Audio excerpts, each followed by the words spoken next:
우리가 이제 기초 교리 공부를 계속 해왔어요. 그래서 지난번 오후 시간에는 사람의 몸에 관해서 성경의 여러 구절들을 찾아가면서 공부를 했습니다.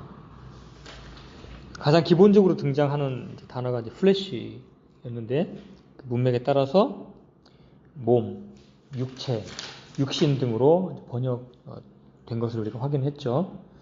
그래서 플래시가 부정적인 의미로 쓰일 때도 있고 긍정적인 의미로 쓰일 수도 있다는 것을 우리가 살펴보았습니다. 사람의 몸이 어떤 영향력 아래에 있는지, 성령님의 영향력 아래에 있는지 아니면 죄의 영향력 아래에 있는지에 따라서 긍정적으로 우리가 볼 수도 있고 또 부정적으로 볼 수 있다는 것을 우리가 몇 구절 성경을 통해서 확인했습니다. 그래서 이제 우리가 가지고 있는 이 몸은 부정적인 요소도 있고 긍정적인 요소도 있어서 두 가지가 공존한다고 해도 틀린 말은 아닐 것입니다. 이 긍정적인 부분, 긍정적인 요소와 부정적인 요소가 우리 안에 공존하고 있기 때문에 우리가 맑은 정신을 가지고 있지 않으면 언제라도 우리가 육신적인 상태에 떨어질 수 있다. 이런 부분도 우리가 생각을 해봐야 되는 것이죠. 이제 이 죄라는 놈은, 이 죄라는 속성은 항상 기회를 엿봅니다. 자신의 정체를 숨기면서 기회를 엿봅니다. 그렇기 때문에 죄는 항상 그 이면에 속임수가 있어요. 그러니까 좋은 의도로, 그러니까 항상 육신을 우리에게 이렇게 속삭이죠. 이게 좋은 거야. 좋은 면을 부각시켜서 그의 죄의 유혹을 받도록 좋은 면을 부각시켜서 우리에게 접근을 합니다. 그래서 가면을 쓰고 오는 거죠. 빛의 천사를 가장하는 마귀처럼 죄라는 속성은 그렇게 우리 안에서 기회를 엿보면서 나타납니다.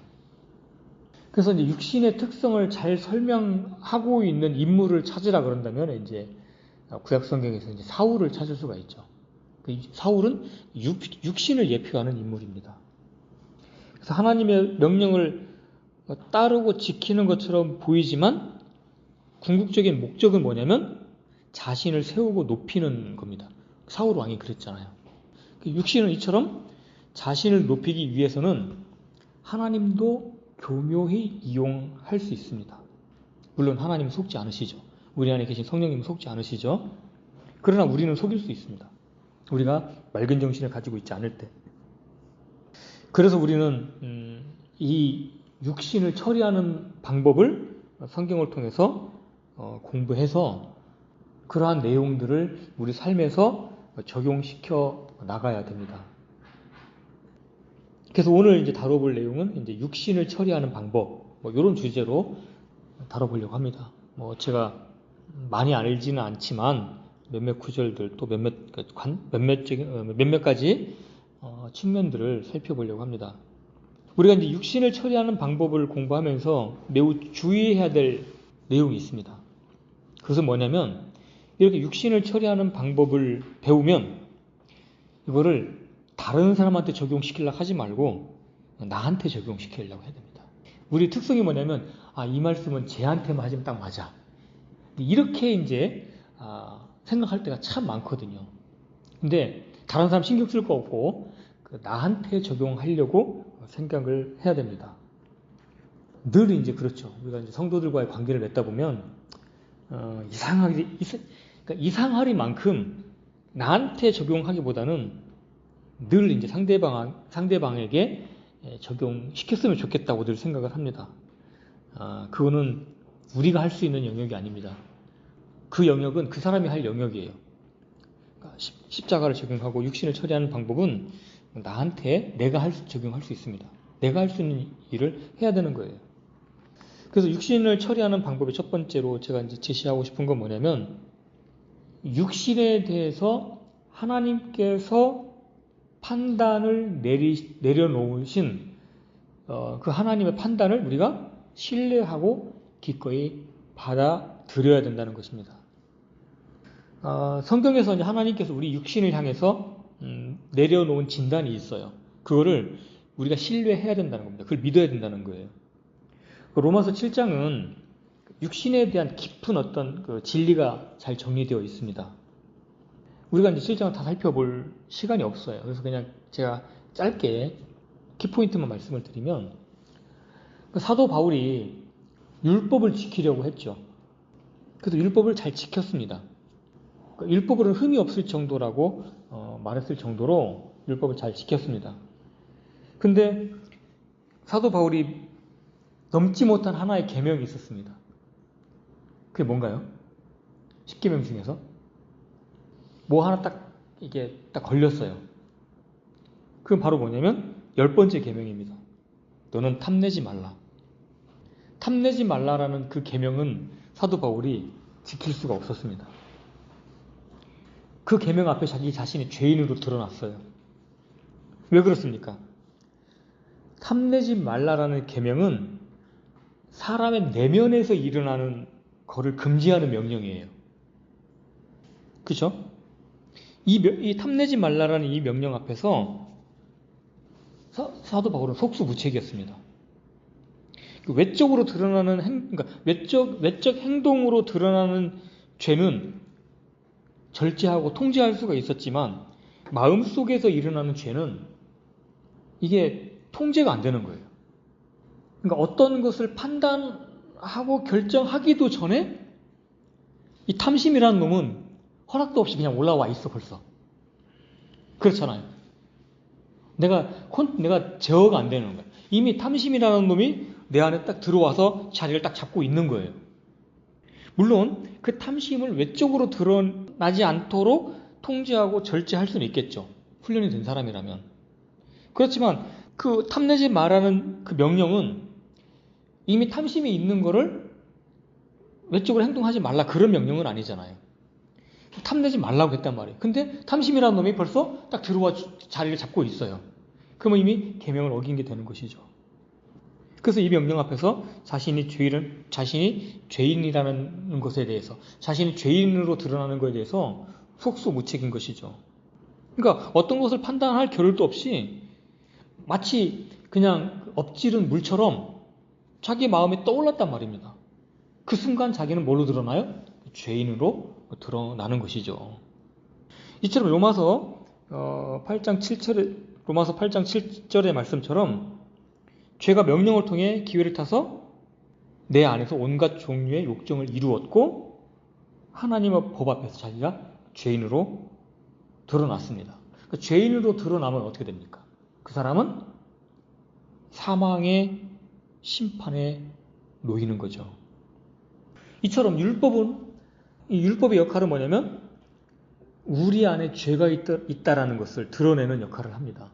그러니까 죄가 되도록, 죄로 드러나도록 율법이 역할을 하고 있죠. 그래서 이 율법은 그러니까 구원받지 않은 사람에게는 훈육 선생 또는 이제 개혁 성경에 따르면 몽학 선생의 역할을 한다고 이야기합니다. 그래서 그 율법을 제대로 만난 사람은 어디로 끌려갈 수밖에 없냐면 예수님 앞으로 갈 수밖에 없어요. 왜? 그 율법 앞에 내가 속수무책으로 죄인으로 드러나고 그 드러난 죄를 내가 해결할 수가 없기 때문에 은혜의 왕이신 그 예수님 앞으로 갈 수밖에 없다는 것이죠. 그래서 율법을 통해서 자신의 정확한 모습을 보게 됩니다. 결국 그래서 그리스도 앞으로 가게 되면 어떻습니까? 그리스도를 보고 그리스도를 신뢰하는 순간 뭘 깨닫냐면 내가 그리스도와 연합해서 율법에 대하여 죽었구나. 그렇게 우리가 이제 결론에 도달하는 것이죠. 그냥 율법에 대해서 죽었고 율법에 해방되었구나라고 해서 이제 그 율법의 저주와 심판에서 벗어나는 것입니다.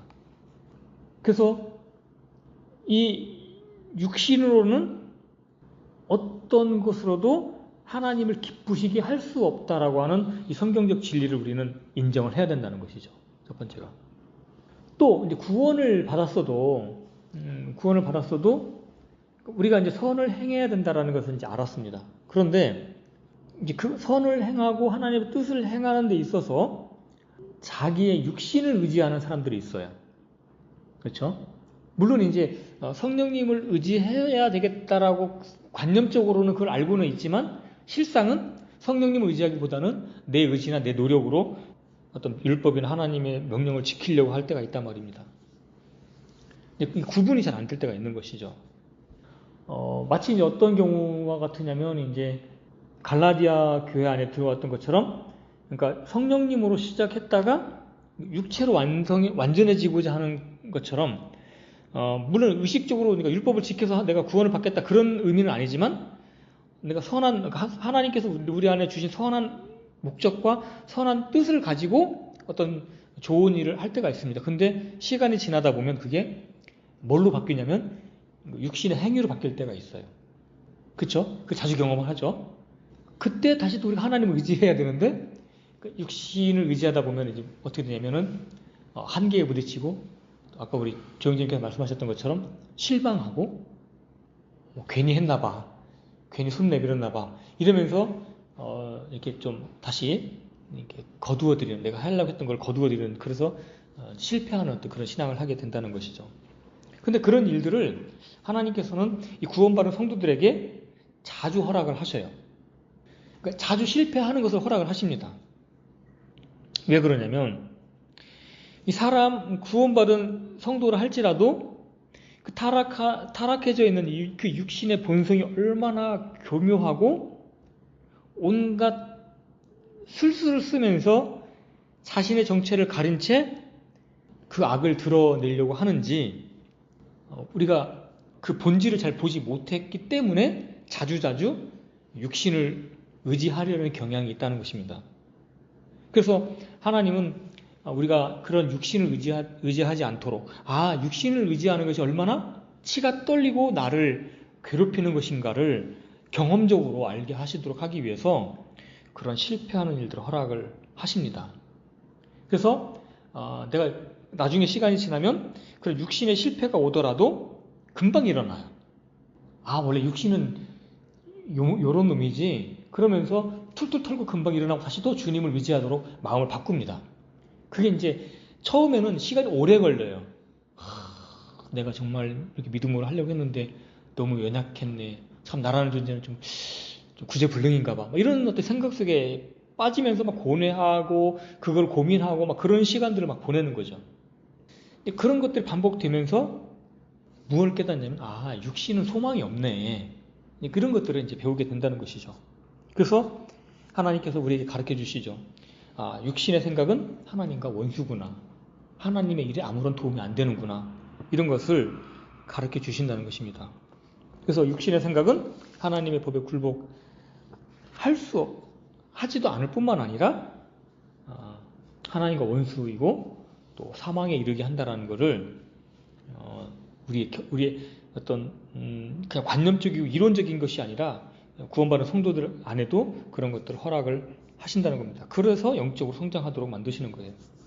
그렇기 때문에 하나님께서 이렇게 육신에 대해서 선언하신 그 선언, 그 판단을 기꺼이 받아들이고 육신을 신뢰하지 않도록 어찌하든지 삶과 주위에서 성령님을 따르도록 해야 되는 것이죠. 그러니까 하나님의 선언이 뭡니까?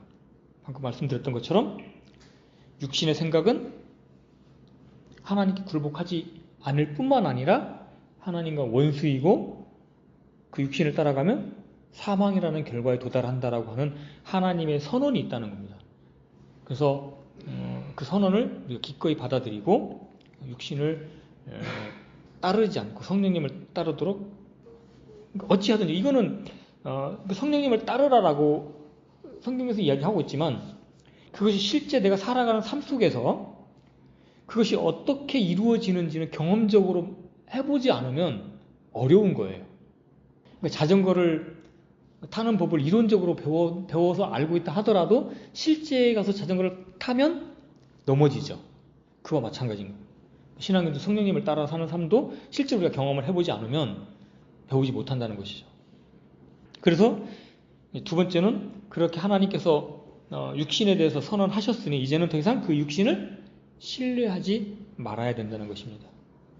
자, 빌립보서 3장 4절. 자, 빌립보서 3장 4절 다 아는 말씀이기 때문에 한 절만 읽겠습니다. 다 함께 읽겠습니다. 빌립보서 3장 4절 시작. 나 역시 육체를 신뢰할 수도 있지만 그리하지 아니하노라. 만일 어떤 다른 사람이 육체를 신뢰할 만한 것이 자기에게 있는 줄로 생각하면 나는 더욱 그러하니. 사도 바울도 육체를 신뢰하지 않는다고 이야기를 하고 있습니다. 사도 바울은 당시에 참으로 존경받을 만한 사람이었죠. 육체로 율법 앞에 흠결이 있는지 점수를 매겨서 아마 당대에 그 당시에 있던 사람들을 이렇게 줄을 세운다면, 등수를 매겨가지고 줄을 세운다면 아마도 사도 바울은 상위 1% 중에 1%에 속했을 겁니다. 그죠? 율법으로 흠결이 없을 정도로 완벽하게 율법을 지켰습니다. 아까 로마서 7장에 있는 탐심에 대한 부분은 걸렸지만 나머지 온갖 그 계명들에 대해서는 상당히 철저하게 지켰던 것으로 보입니다. 율법에 따라 태어난 지 8일 만에 할례를 받았고 베냐민 지파에 속한 히브리인 중에 히브리인이 발음이 잘 안 되네요. 히브리인 중에 히브리인이 있고 당대의 가장 전통적이라고 할 수 있는 바리새파 안에 속해 있었습니다. 그래서 6절에 보면 빌립보서 3장 6절 후반부에 보면 율법에 있는 의에 대하여는 흠이 없는 자로다 그랬어요. 율법을 얼마나 잘 지켰으면. 그랬던 바울이 7절로 9절에 보니까 그 모든 것을 뭘로 여겼냐면 배설물로 여겼다는 얘기 나옵니다.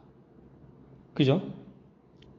그러니까 자기가 육체를 의지해서 얻을 수 있는 의가 있고 그리스도로 말미암는 의가 있는데 자기가 육체로 말미암아서 도달할 수 있는 의는 뭐냐면 그는 인간의 의예요. 타락한 본성을 가진 사람의 의라는 거죠. 그 의 가지고는 하나님 앞에 설 수가 없죠. 그렇지만 그리스도의 믿음을 통해서 얻은 그 의는 하나님으로부터 나는 의예요. 그렇기 때문에 비교 자체가 안 되는 것이죠. 그래서 그 하나님의 의를 발견하고는 육체를 의지해서 만드는 그 의가 그냥 배설물처럼 여겨진 거예요. 아무것도 아니라는 것이죠. 그리고 율법의 행위로는 구원을 받을 수도 없습니다. 그리고 그 율법의 행위로는 최고로 도달할 수 있는 곳이 뭐냐면 구원이에요. 도달할 수도 없지만 인간의 노력으로 도달할 수도 없지만 어쨌든지 간에 도달할 수 있다고 가정했을 때 최고로 도달할 수 있는 게 구원입니다. 그런데 그리스도의 믿음을 소유하면 어떻습니까? 구원이 목표가 아니라 이제 구원은 출발점이 되는 거예요. 그러니까 비교 자체가 안 되는 것이죠. 인간에서 나오는 의와 그리스도의 믿음으로 말미암아서 얻어지는 비교 자체가 이처럼 극과 극인 거예요. 하늘과 땅 차이인 것이죠. 그러니까 율법의 행위로는 기껏해야 나의 의가 만들어지지만 그리스도를 통해서는 하나님에게서 난 의를 얻게 됩니다. 그렇다면 이제 구원받은 맑은 정신을 가진 사람이라면 하나님에게서 난 의와 더러운 육신에게서 얻은 그 의를 저울질하는 사람은 없을 거예요. 사도 바울이 자신에게서 난 의를 배설물처럼 여겼던 것처럼, 그러니까 하나님의 의랑 비교했을 때 자기 의가 너무나 보잘것없는 배설물과 같은 것을 깨닫게 되는 것이죠. 그리고 오히려 이제 사도 바울이 추구했던 것은 뭡니까? 그 율법의 행위로 말미암아서 의를, 그러니까 자기 육체를 의지해서 뭔가를 의를 이루려고 하는 게 아니라 이제 사도 바울이 원하는 건 뭐예요? 그러니까 하나님의 의를 소유했다라는 것이 무엇인지 더 깊이 알기 위해서, 내가 하나님에게서 난 의를 소유했다라는 것이 무엇인지를 더 체험적으로 알기 위해서 그분의 죽으심과 일치하여 주님의 부활과 고난에 참여하는 것을 더욱더 알기를 원했습니다. 그러니까 그거를 통해서 그리스도가 나의 삶을 통해 나타나는 그거를 더 체험적으로 알기를 원했다는 것이죠. 이처럼 사도 바울은 이미 구원을 받아서 그리스도 안으로 들어왔지만 이미 도달했거나 완전한 것처럼 말하지 않고 예수님께서 바울을 구원하셔서 그 바울에게 이루고자 하는 그것이 무엇인지를, 그 목표가 무엇인지를 더욱더 알고자 했고, 그 목표를 향해서 더욱 붙잡고 그 목표를 향해서 전진해 나갔다는 것입니다. 이처럼 인간에 의해서, 인간의 행위로 말미암아서, 육체로 말미암아서 얻어지는 그 무엇과 하나님으로부터 말미암은 그 그리스도의 믿음에서 난 그 의로부터 출발해서 그 도달하게 하려고 하는 그 목적이 무엇인지 극명한 차이가 있는 것이죠. 그래서 더 이상 이제는 구원받은 성도는 하나님께서 선언하신 그 육신에 대한 심판을 받아들이고 더 이상 그 육신을 신뢰하지 않고 그리스도와 연합해서 살아가는 삶이 무엇인지를 더욱더 추구하고 그를 따라갈 때에 우리 안에 더 깊은 참된 만족과 하나님을 경험할 수 있다는 것입니다. 그거를 우리는 이제 추구하고 그를 따라가야 돼요. 그거를 통해서 우리가 영적으로 더 깊이 성장해 나갈 수가 있는 것이죠. 무엇보다 이제 세 번째 측면은 무엇보다 육신은 신뢰할 만큼 결코 강한 존재가 아니다는 것입니다. 자, 마태복음 겟세마네 동산으로 가면 마태복음 거의 끝부분입니다. 26장 41절. 다 펴셨죠? 마태복음 26장 41절. 다 함께 읽겠습니다. 시작. 너희가 시험에 빠지지 않게 깨어 기도하라. 참으로 영은 원하되 육신이 약하도다. 참으로 영은 원하되 육이 약하도다. 그래서 우리가 원한다고 모든 것을 이루거나 만족시킬 수는 없습니다. 특히 구원받은 성도는 이제 구원받은 다음에 주님을 기쁘게 해드리고 싶고 또 주님을 섬기고 싶고 또 교회에 헌신하고 싶은 마음이 생깁니다. 그게 나쁜 게 아니죠. 좋아요. 귀한 겁니다. 이러한 마음은 참 아름다운 거예요. 귀하고 선한 겁니다. 아까도 말씀드렸듯이 이것은 성령님께서 주시는 거예요. 그런데 이렇게 성령님으로 말미암아 시작된 일이 어느 순간 육신의 열심으로 전환되는 경우가 있습니다. 육신의 열심으로 바뀌는 때가 있어요. 그러면 주님을 위해서 열심히 열과 성의를 다해서 막 진짜 이 한 몸 바쳐서 뜻을 이루고자 하지만 어떤 한계에 부딪히게 됩니다. 그리고 나는 안 되나 보다. 그렇게 이제 뒤로 물러가는 거죠. 낙담하는 거죠. 포기하는 거죠. 그런 경우가 비일비재합니다. 지금 방금 읽었던 말씀에서도 제자들도 그 주님의 명령에 따라서 깨어 기도하고 싶었어요. 깨어 기도하기를 원했습니다. 그런데 육신이 약했습니다. 이처럼 육신은 연약해요. 연약하다는 것을 인정하고 그걸 알아야 됩니다. 근데 우리는 그걸 자주 망각하기도 하죠. 어쨌거나 이러한 것으로 볼 때 사실 믿음의 길은 선하고 좋은 길이지만 다른 한편으로는 고난의 길입니다. 육신적으로는 고난의 길이에요. 쉬운 길이 아니라는 것이죠. 그러나 그 끝에는 영광이 있고 보상이 주어지는 그러한 영광의 길입니다. 그렇지만 이 길을 가는 동안에 결코 육신의 힘만으로는 갈 수 없다는 것을 우리는 알아야 됩니다.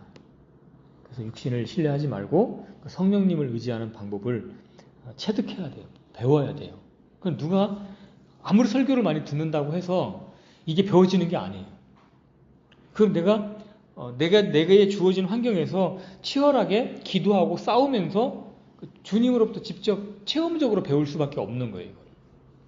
그러니까 주변에 있는 형제 자매들이 도와주고 교제하고 그러면서 서로 위로하고 위로받고 격려하고 이런 과정들이 필요하긴 하지만 본질적으로 내가 내 안에 계신 성령님과 어떤 그런 갈등하고 이렇게 부대끼면서 실제적으로 내가 배워야 되는 것이죠.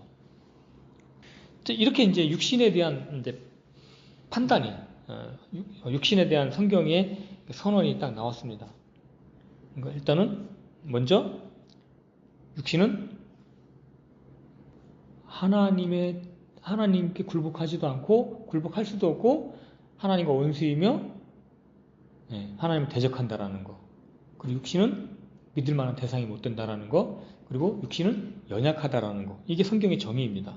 그렇다면 이제 우리가 가급적이면 우리가 할 수 있는 한 육신을 신뢰하지 않도록 하고 또 성령님을 의지하는 삶으로 방향을 바꿔야 되는 것이죠. 자, 그러면 이제 그러한 육신의 성향이 나타날 때 우리는 어떻게 해야 되는가? 이 부분은 전에도 이제 우리가 십자가에 대한 부분을 말씀을 드렸기 때문에 이미 다 알고 있는 내용을 다시 반복하는 거예요. 결국 이제 그런 육신의 성향이 내 안에 나타났을 때, 육신이 올라올 때 어떻게 해야 되는가? 결국은 이제 십자가로 처리를 해야 되는 것이죠. 그래서 방금 우리가 다루었던 것처럼 성경이 말씀하시기를 육신은 아무것도 유익하게 하지 못한다고 선언이 되어 있는 것을 우리가 받아들인다면 이제는 육신을 올바르게 처리해야만 바른 신앙을 할 수 있겠죠. 육신을 처리하는 방법은 십자가 말고는 답이 없습니다. 자, 잘 알고 계시는 갈라디아서 2장 20절. 십자가는 양방면이 있습니다. 육신을 처리할 때 우리 육신을 십자가에 처리할 때 두 가지 방면이 있는 거예요. 갈라디아 2장 20절에 보면 내가 그리스도와 함께 십자가에 못 박혀 있으나 그럼에도 불구하고 사노라. 그러나 내가 아니요 그리스도께서 내 안에 사시느니라. 나는 지금 내가 육체 안에서 사는 삶을 나를 사랑하사 나를 위해 자신을 주신 하나님의 아들의 믿음으로 사노라. 여기 먼저 I am crucified with Christ예요. 그러니까 내가 그리스도와 함께 십자가에 못 박혀 있는 상태다라고 말씀하고 있습니다.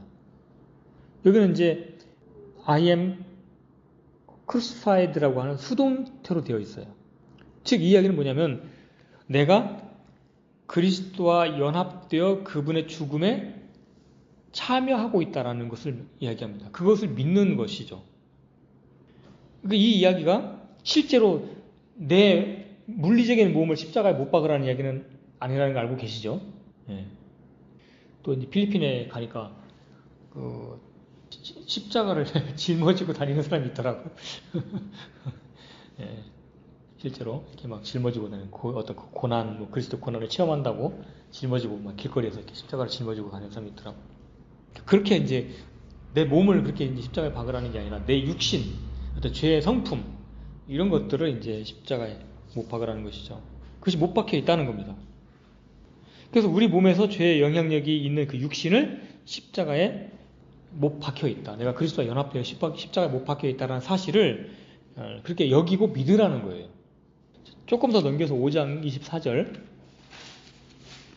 그리스도께 속한 사람들은 애착들과 정욕들과 함께 육신을 십자가에 못 박았느니라. 여기 보니까 이제 have crucified라고 되어 있어요. 여기는 이제 능동이죠. 육신을 십자가에 못 박아왔다고 얘기합니다. have crucified, 그러니까 have 동사로 되니까 현재 완료형입니다. 그래서 십자가를 생각할 때 우리는 두 가지 방면을 다 생각을 해야 되는 거예요. 내가 그리스도와 함께 십자가에 못 박혀 있다라는 부분도 생각을 하고 또 내 안에서 통제하기 어려운 그러한 육신이 올라올 때 나 자신을 십자가에 스스로 못 박는 양방면을 우리는 다 생각을 해야 된다는 것이죠. 의도적으로 육신을 애착들과 정욕들을 함께 십자가에 못 박아야 한다는 것입니다. 또 십자가가 또 한 구절 나오죠. 6장 14절. 갈라디아서 6장 14절에 보니까 그러나 나는 우리 주 예수 그리스도의 십자가 외에 결코 어떤 것도 자랑할 수 없나니 그분으로 말미암아 세상이 나에 대하여 십자가에 못 박혀 있고 나 또한 세상에 대하여 그러하니라.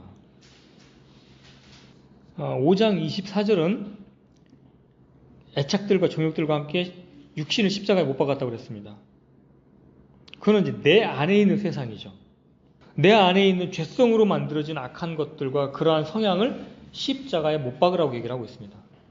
그리고 6장 14절에서는 외부에 있는 바깥 세상, 밖에 있는 나라는 몸 밖에 있는 세상을 이야기합니다.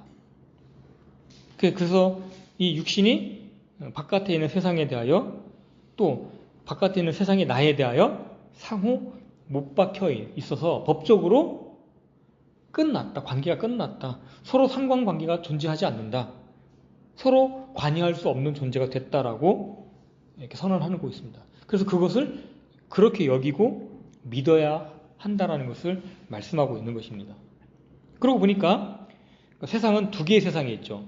내 안에 있는 세상과 내 몸 밖에 있는 세상이 있는 것입니다.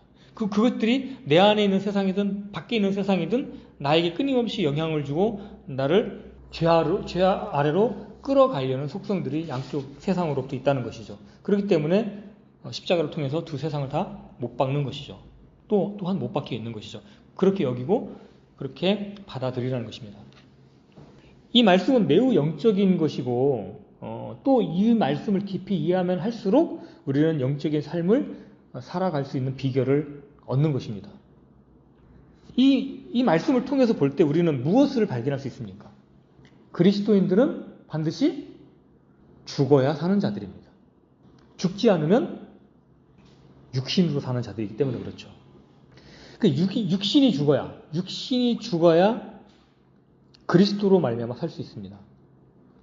만약 육신이 죽지 않으면 육신이 죽지 않은 그리스도인은 살아있으나 죽은 것과 같은 삶을 사는 것이죠. 영적으로 그렇단 말입니다.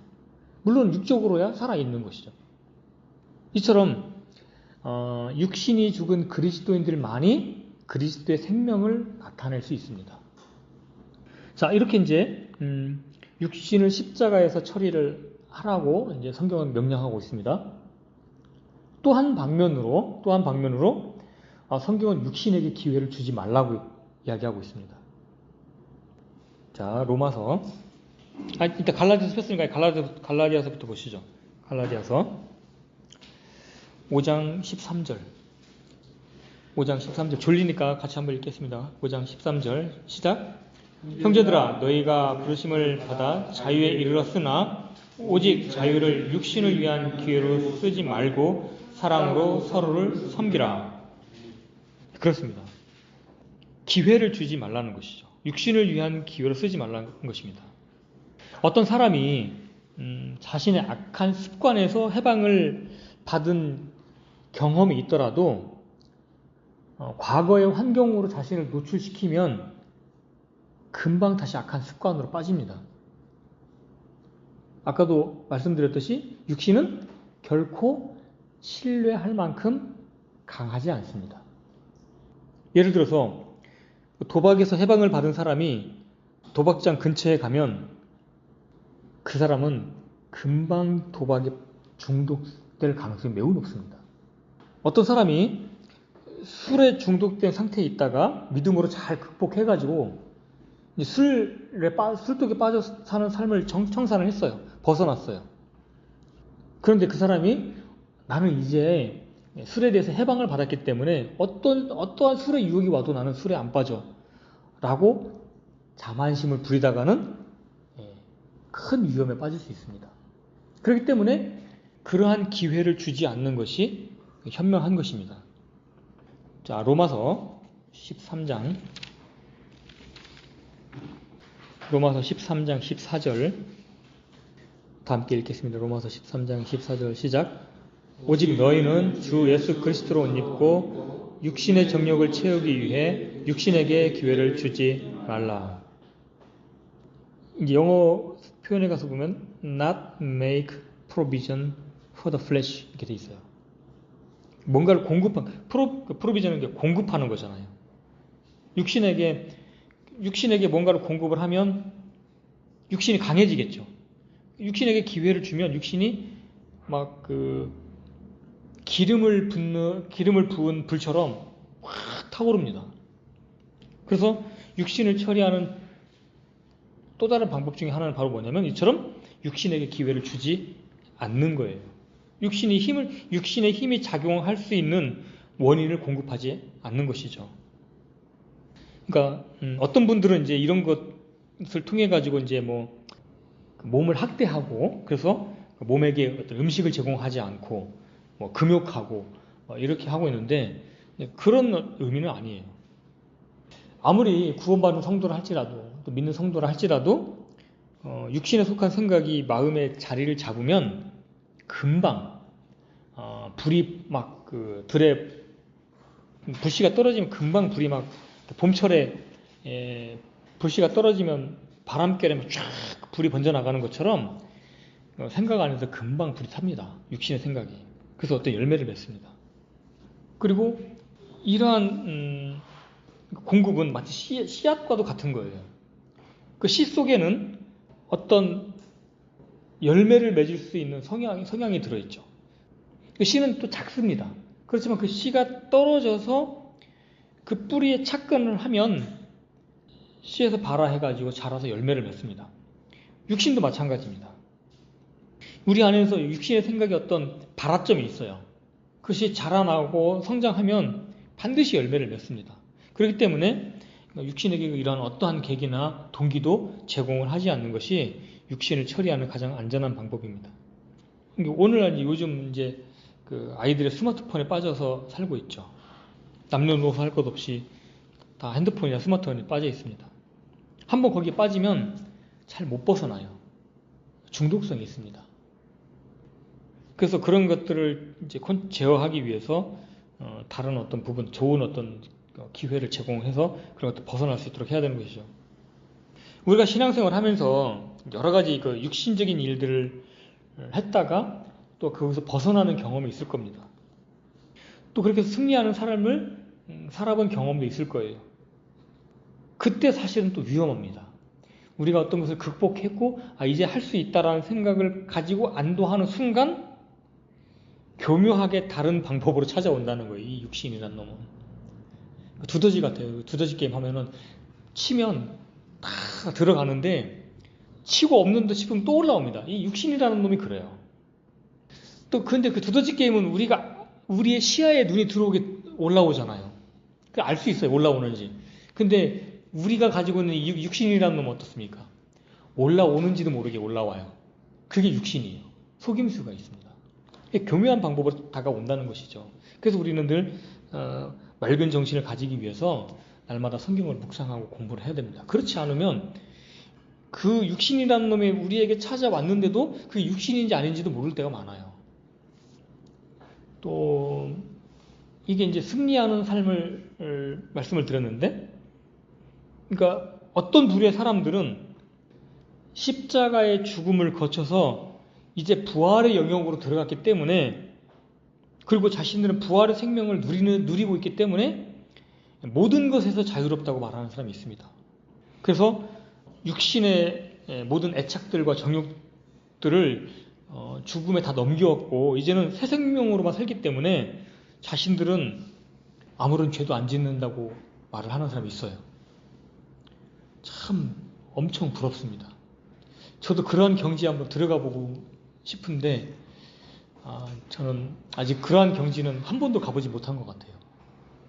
그러나 우리가 진짜 자신의 부활의 생명으로만 살고 있다고 자신감이 넘쳐 있다면, 그래서 더 이상 죄를 지키지 않고 살아가고 있다면 그 사람은 분명 마귀에게 속고 있는 겁니다. 그렇지 않을까요? 사도 바울도 어찌하든지 죽은 자들의 부활에 도달을 하려고 했고 이미 도달한 것처럼 말하지 아니하였고, 예수님께서 자신을 붙잡아 이루시고자 하는 그것을 붙잡으려고 표대를 향해서 달려간다고 얘기를 했습니다. 그럼 사도 바울의 고백은 뭐예요?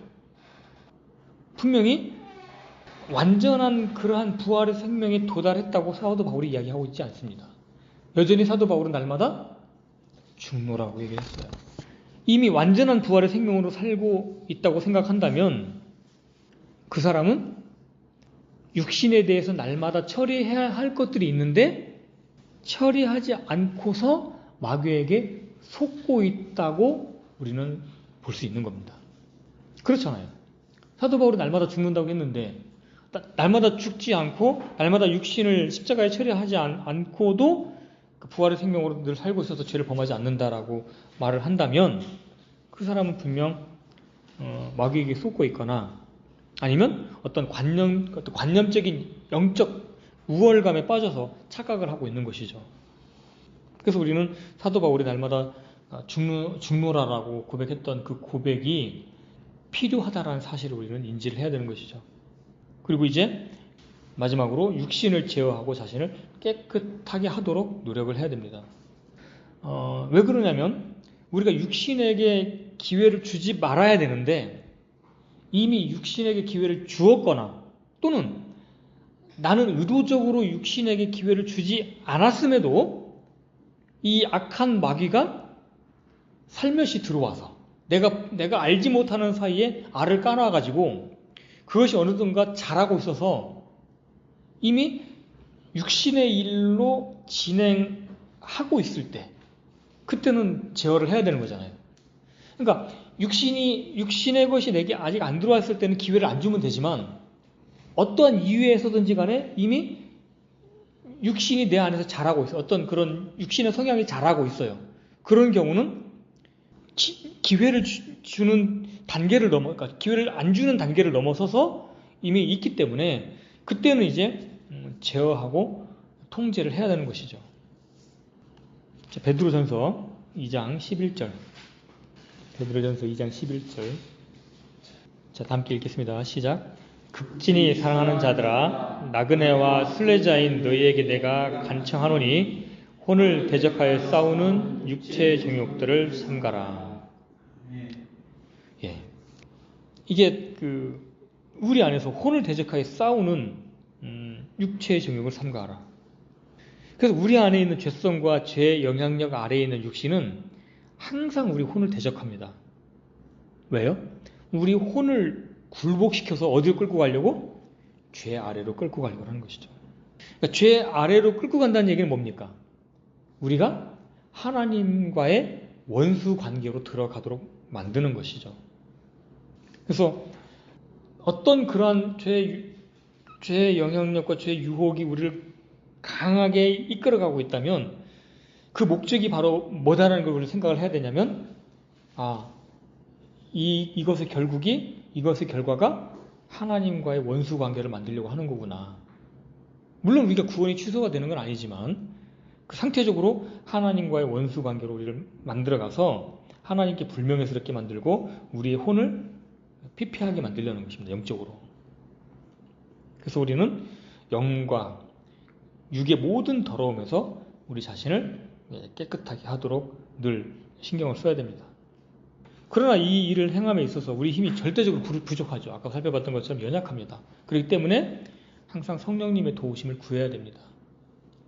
또 만약에 우리가 그러한 일에 실패를 했다면, 육신에게 굴복해서 죄를 범했다면 즉시 가급적 오래 미루지 말고, 그 일을 오래 미루지 말고 즉각적으로 자백을 하고 보혈로 다시 한번 우리 마음 안에 적용해달라고 성령님께 구하고, 그래서 다시 하나님 아버지와의 관계를 깨끗하게 만들어야 됩니다. 그렇게 자백하고 용서를 구할 때 우리에게는 의로우신 대제사장이신 예수님이 계십니다. 그분은 신실하셔서 우리가 진실되고 깨끗한 마음으로, 참 마음으로 구하는 모든 자들에게 주님의 신실하심으로 우리를 의롭게 만들어 놓으실 거예요. 그래서 하나님과의 관계를 온전히 회복시켜 주실 겁니다. 그래서 오늘은 육신을 처리하는 방법을 성경의 여러 구절들을 통해서 살펴봤습니다. 이미 다 알고 계시는 내용을 한번 이렇게 정리한 거라고 생각하시면 될 거예요. 그래서 오늘 성경 공부를 했던 이 내용들을 각자의 삶에서 적용해서 오늘보다는 내일보다는 더 먼 미래가 훨씬 더 주님과 동행하는 삶으로 연결되는 그런 우리 모두가 되기를 바랍니다. 이상 마치겠습니다.